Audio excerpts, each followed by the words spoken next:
This is gonna be a beginner's guide for 3D printing with a Resin 3D printer. This is gonna be more than a tutorial, a walkthrough what I do when I print my 3D pieces. And along the way, I'm gonna tell you about some tips, some things that you have to think about it to make sure that you have the perfect print. So first of all, we need to start with our printer. I'm not gonna talk about setup because there are hundreds out there. So you look for your printer and set it up. The most important thing is make sure that it's level. Most of the failed prints are because the printer is not level. And just so you know, even if you do everything correct, even if you're leveling the printer, maybe that's not the issue. And maybe it's still not level. And what I'm talking about, and something that has happened to me, is that my floor wasn't level. I don't know if it's because I have my printer on a piece of furniture that after I checked that wasn't level, I had to put some pieces of wood and then it was level. Something that you can do also is when you put your resin on your printer, you will see if it is completely straight or if it will move.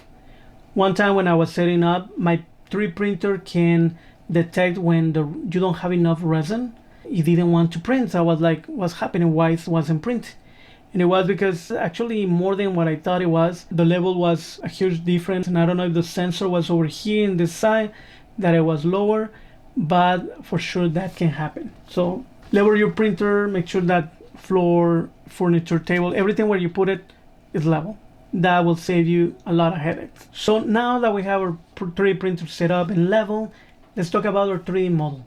There are amazing places that you can have really great pieces. We have Thingiverse, is one of the most common, that is free. We have Cult 3D, that is also free, but it has also their paid version. And you have many other ones, even an Acubics example, that is a company that create printers, curing stations, washing station, and resin. They have their own kind of store for 3D model. One important thing that I want just to say is that when you go, like example, Thingiverse, you have free models that sometimes for some reason they're not done the right way. So the mesh is not completely closed or it wasn't exported the right way. So basically what happened is that you can see the model in the computer, even opening it on another program, and you will see that it looks fine. But when you start printing, it could fail because it has holes. The mesh is not closed completely. And we're gonna talk about how to know in a moment, but just to let you know, choose your model. If you have problems, if you already went through everything, probably it's not the printer, it's not the resin, it's not the leveling, it's the model. So now that we have choose our model and we're excited, we need to transfer this into a G-code so the printer can understand and print. So to do that, we use slicers. These programs, there are so many out there. Most of them, they have their free version and they have their pro version. The pro version, they have amazing tools, no doubt about it. For now, I'm using just the free one. The one that I love is Litchi. I think it's great. My printer came with another program and to be honest, I didn't like it much. So now that you have choose your program, most printers already come with a USB, and that USB has the program, the slicer that you need. So you don't have to worry about it, but just to let you know, there are many free ones. I love Litchi, and that's what I use. So now before we even think of importing this 3D model to the slicer, we need to tell the slicer which printer you have. Telling the slicer which printer you have, it will show us the exact size and boundaries of our plate, meaning that we'll know exactly how many pieces we can put, how high we can put a piece, or if it has extremities, or depending on how we put our piece, if it's gonna be inside those boundaries. So basically, when you import object, three things can happen. One, it will be just in the middle, you'll be able to see it. If it is touching the boundaries, meaning that it's too big, it will change colors with lines or it will be completely red. And you will be able just to resize and position it so it's inside those boundaries so it can print correctly. Another thing that can actually happen is that you don't see it, but it's there. But it could be so tiny, you have to really pay attention in the middle of the plate, zoom in and see if it is there, and you'll be able just to resize it and it's no big deal. But just in case you don't see it, it could be there. Another thing is that you don't see it, but it's because it's huge. You have to actually zoom out and you'll be able to see it, and then you'll be able just to resize it to put it in the right size. One important thing that we need to understand is how 3D printers work. So let's say that you have a piece that you wanna put 10 of this same piece. It will take exactly the same time than if you put one. And this is because it prints by layers. It doesn't matter if you have 20 or you have one, though what it matters is the height. The higher it is, the more it's gonna take time. Something like this dragon, it took me I think like 3 hours to print. So definitely, if I printed with other pieces, it actually took a little longer because I had another piece that was taller. But basically you reduce the time by moving your piece. Now if you're only doing one piece, or maybe you have a couple more but you have a space, the best thing is to put it on a 45-degree angle. This will help you save a lot of time, and this also helps with support, but I'm going to tell you that in a second. But also remember, there's free programs out there like Blender. I created this kind of drawer following a tutorial, and I 3D printed. So you can create your own pieces. I do believe that it could take like a couple months or even 1 month to create something that you can 3D print. Another thing that happened, most of the program recognize if the model has defect. Usually the program calls them is holes, like the mesh is not completely closed. Sometimes it's really good to fix it. Sometimes it will tell you that it fixed most of it. When you import and you see a defect model, usually the program will let you know, okay, this object has holes. It will tell you how many holes, and it will be in a red color. So the programs are really good sometimes on fixing it, and it will tell you it fixed completely. Sometimes it said I fixed most of it, but it's still some holes. I have done some prints that it fixed it. It became, instead of red, it became blue. That means that I can use it, but it told me that some holes wasn't fixed. It has happened that I have printed no matter with those holes, and it has print successful. In other occasions with other type of models, didn't print at all. Basically, now that we have our piece, that we have it on 45, actually this will be better, 45 degree, the next part is to put support. But why we need support? So basically, I'm gonna show you with this piece. This is actually a piece that I created with clay. This the replica in resin, no in 3D printing resin. Your printer, it prints upside down. So it's gonna start with the first layer, that is this one on top, and then it's gonna go layer by layer by layer by layer. And it could be that this print perfectly fine, but when we come all the way here at the bottom, when it does that layer, it will print that layer fine, but this tiny piece is gonna print, but it's not gonna be attached to anything. So it's gonna be floating around. It can even go close to the neck and cause other kind of problems. But also it's going to create another gap, so you're not going to have anything over here in the face. So that's why we put supports, so you can actually have something attached to that piece. That's really important because you can actually use your program, your slicer. You can see every single layer that is going to be created, and you're going to see if there is something that is not attached to anything. That's a really good way to know where you need support. Another thing that you have to understand is that we put on 45 degree not only to save time, but also to distribute the weight all across the bed, or just on a bigger area than only one. Because if you have one and you have few supports, they're not going to be as strong and it will fail. But if you have several supports and they're supporting less weight, you're going to be able to have a better print. So one important thing when we talk about supports, Litchi, I love it because it has a auto orientation. It has a auto support, which I use all the time.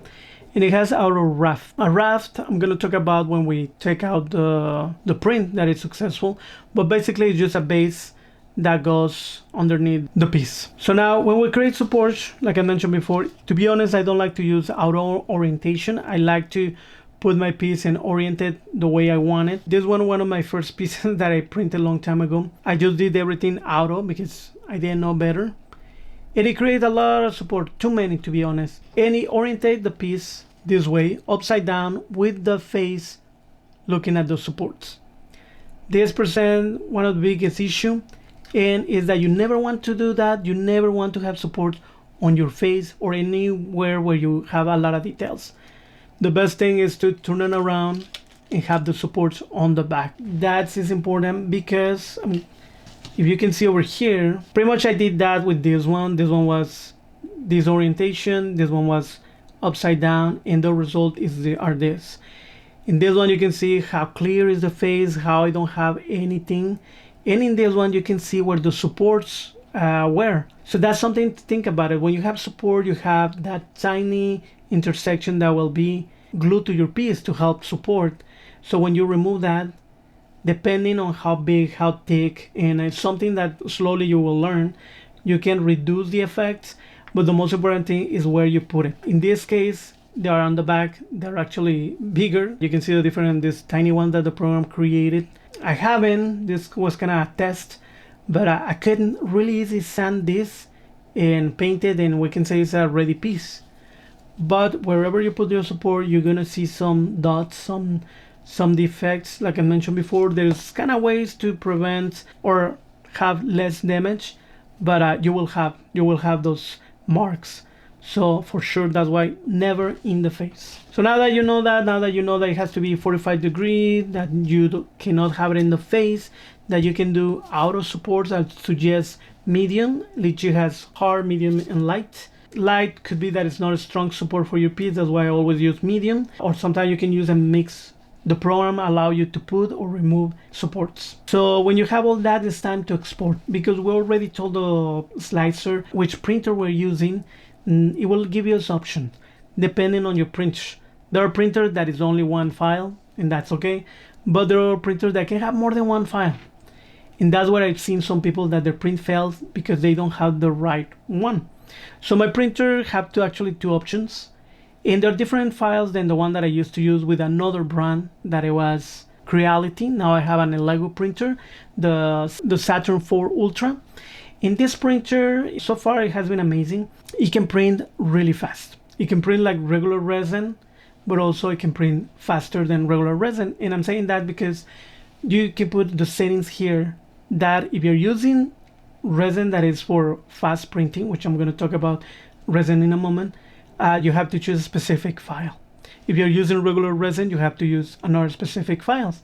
So definitely you need to know that. It's really simple. It's not that complicated like it sounds. Just follow your program and follow what you have with you, and you'll be okay. So one important thing that I have to mention is resin. Resin, there's so many out there, it will be hard to talk about all of them, but basically you have your standard resin, which I call just the regular resin that you clean it with alcohol. There is your washable resin. When you see washable resin, means that you can clean it with water. But from this one, you have other ones. They're more like the regular with that you clean with alcohol, but they're really tough. They're the one that are really flexible. There are just so many different materials depending on what you want to print. So have that in mind. I have a lot of people always asking me, "Give me your settings," and I'm good. I don't need anything else. And sadly, it doesn't work that way because it depends on the printer that you have. It depends on the resin that you have. Also depends where you are. And you understand a minute. But basically with the resin, one of the things that can cause your print to fail is that it's outdated. Resin for 3D printer, they have expiration date. Usually used to be 6 months. I've seen some 1 year. Maybe now there's more than a year. I don't know. But for sure, look at the date. If it is outdated, probably that's one of the problems. Another thing, when you get your resin, make sure that you mix it, but on a circular way. Like if I have different ways, like really harsh, it will create bubbles, and when you put it on your printer, those bubbles for sure will create issues on your printing. So another thing with the resin is the temperature, is where you are. So that's what I mentioned. It doesn't matter that you have the same printer. It doesn't matter that you have the same resin. If you are across the world, if you are like on a place where it's really warm, you're not going to need the same settings than if you're in a place where there's really cold. So the temperature really affect the printing. Even nowadays, knowing that I've seen it lately, that there are heaters that go inside the 3D printer to make sure that you have the right temperature. So it does matter. With my printer, I have two settings, the really fast and the regular one. If I choose the really fast, technically I need to use a special resin that is for fast 3D print. Usually it's more, it's not that thick than the regular one. so that's why it helps, it cures faster and you can print faster.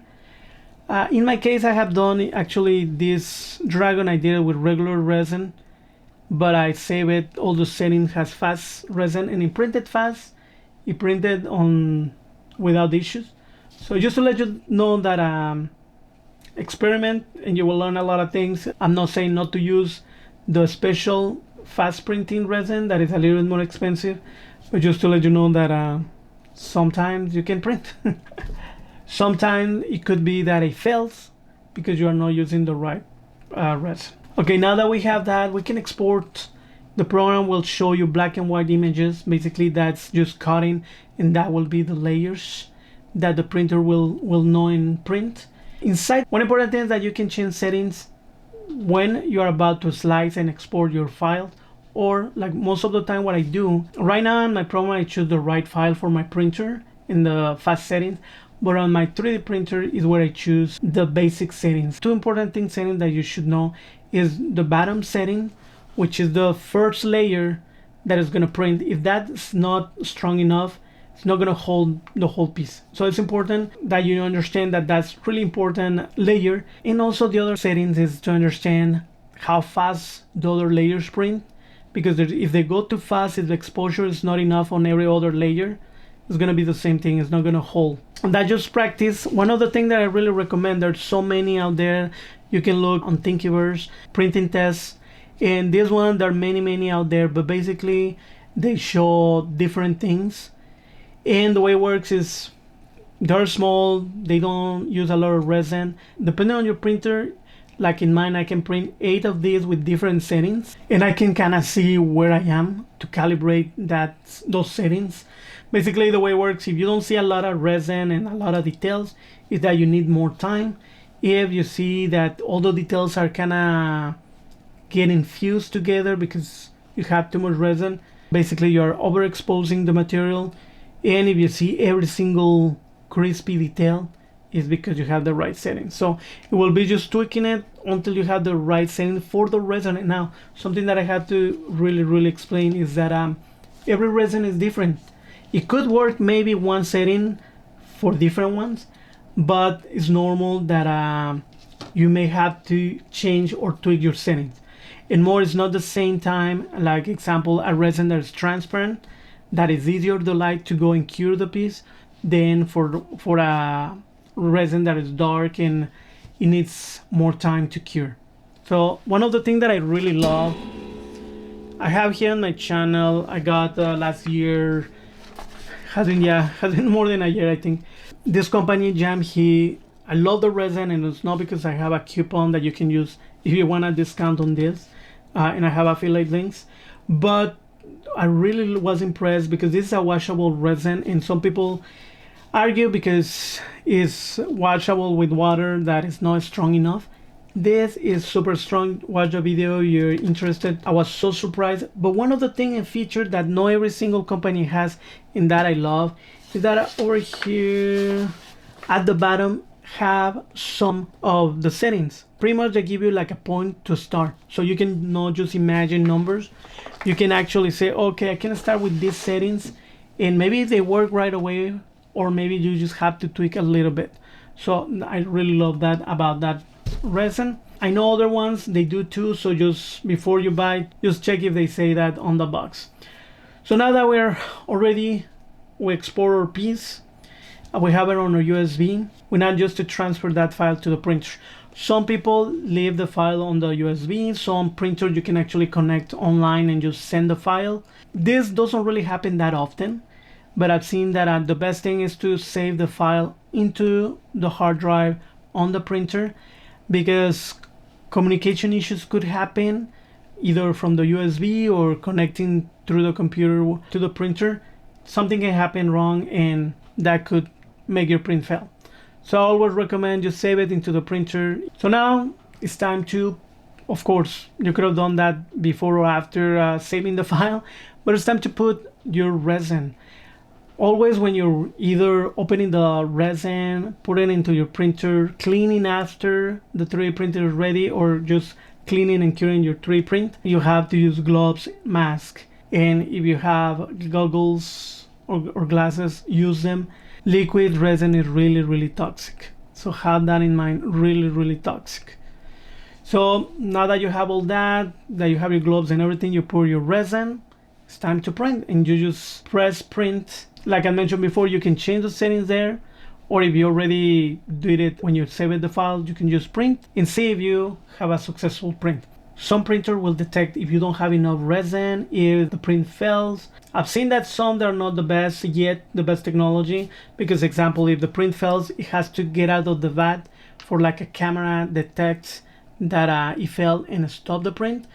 Some and most of the newer printers, they're really good at least pausing if you don't have enough resin, or if something happened, just pausing and just put more resin and just resume the printing, and it works fine. Sometimes you can see a line. Another thing, an issue that I can tell you, I have this one. I'm gonna show you over here. I use mint resin, but I didn't have enough and I wanted to print different pieces, so I mix them with clear resin. So it changed a little bit the color. A lot of people asking me how long can I have the resin in the printer, and to be honest, if you don't have any fails, you can leave it there. Most companies suggest around 3 months. I have left it for weeks, at least a month, and even if I see the chemicals kind of separating, I see two colors, doesn't matter. I have just pressed print and it has print with no issues. So that doesn't mean that will happen for you, but you can leave the resin unless you have a failed print. For sure you need to clean completely. Like I mentioned before, I'm not going to go through that because there are so many tutorials out there and so many printers, but most of the printers, they have there is like a cleaning setting where it will light up the whole screen. So if you have your vat with the resin, it will completely cure the bottom one, and it will be easy just to remove that. Even I have shown in the past that if you have a support, just put it on your vat, make sure that it goes all the way down, that it's touching the bottom, and when you do that cleaning, it will cure and fuse with the layer, and you'll be able just to grab it, take it off, and you'll be able to pretty much not clean much. Or if you're using the same resin, you don't need to clean, you just need to make sure that nothing of the cure resin is in the vat. But remember that you need to have a filter to put first. You can do the curing, or you can first put the resin back into the bottle through a filter and then put it back on your printer. You don't have to screw it again. You can just put clean and it will light up, and you'll be able to remove that extra resin. Now that we have that, we have a successful print. It looks great. Now it's time to remove it from the printer. So what I have done is I have put a metal plate that the only thing I need to do is to take it off, to bend it, and the pieces will just pop out like nothing. But if that's not the case, you will have to use your spatula. You will have to kind of push slowly in the corners. Sometimes you have to hit a little bit harder depending if you overexpose the bottom. You have to be careful because it's so easy to do it too hard, to damage the piece, damage maybe other pieces that are around, or even cut yourself. So you have to be careful. That's why I love the plate. But you can do it. You can do it. A lot of people like to do it. If you don't have that metal plate, you can put a raft that the Litchi program does it automatically, and that will help you just to go, and you can do it even harder or without worrying that much because it's not part of your piece, but it will help you completely to take it off. One thing that I want to mention is that you don't need to put support in some pieces. I'm going to show you over here. So we have this one. I'm going to show you again these two, and you see how the effects they have more at the bottom, but with this one, with Pantro, completely smooth everywhere. I didn't have to use any support. And the most important thing to know is that using your own program, you can check and see, okay, if this piece really needs support. Everything that is straight, everything that is really tiny, you won't need support. You don't need it. Sometimes you just have to try it and see. Now that we have removed our piece, so it's time to clean. So basically, if you use washable, you will resin with water. If you use a regular resin, you will resin with alcohol. You can use a spray bottle with the alcohol. You can submerge it in a bucket with alcohol. You can do many things. Some people like to use brushes to brush the extra layer. That's the point of watching them. We need to remove the extra layer of resin, the one that hasn't been cured. Sometimes I don't know if it depends on the resin, but when I use like a brush, I have kind of damaged the piece because I can see the lines of the brushes. That I don't know if it is because I didn't really didn't remove that layer completely, or if it just got damaged. I don't know because I don't use anymore that technique. I have a curing and washing station. You don't need it, like I mentioned. You can do it manually. Just rinse it with the alcohol or the water. The best thing is to cure that resin that is inside to be able to throw away, because we know plastic is already hard to get rid of, but liquid resin, it will be also toxic for the planet. So just have that in mind. But the way I do it is that I have a washing station. I have a review here in the channel, but basically I submerge my piece and I have a solution that it cleans the piece, and they do a good job. Now, one important thing, no matter what technique you use to wash off that first layer, that uncured resin, the most important thing is to let your piece dry before curing. I'm going to show this again. This is the test piece. This one, I watch it and right away I cure it. I didn't even let a minute to dry. And if you can see, this was one of my first print too. You can see water trap, or it looks like it's wet. And no, that's just the resin that cure the water. So if you don't let it dry, sometimes I let them dry even a day to make sure that it's completely dry. Make sure that it's not exposed to a window, that it's not exposed to the sun, because it will cure it and it will defeat the purpose. The most important thing is just to make sure that it's completely dry, and then you can cure it. The best thing to do it if you don't have a curing station, it will be to put it under the sun when it's completely dry for at least 2 hours. I would really recommend to put a little bit more just to make sure that it's completely cured. Maybe rotate it and put another couple hours, but definitely you can do that. What I do is I have a curing station where I put my piece, I turn on the UV light, it has a timer, I put it like 20-30 minutes, and pretty much I'm done with the curing. So now something that happened, and that's, I don't know if it is controversial or not, but I know that different people do it in a different way, and is to remove the supports. Some people argue that the best thing is to do it before curing, because like that it's softer, like that is probably easier to remove. To be honest, in the bad experience that I had at the beginning, maybe I have to recheck. But what I like to do is first I cure everything. I cure the piece with the supports. I have never had problem just removing them. I'm going to show you with this pumpkin how I remove the pieces. Also, I'm going to show you how I remove with other prints. And so most of the time, just with my hand, I can remove that. Sometimes I use a tool. The tool that I use has a small knife on the other side.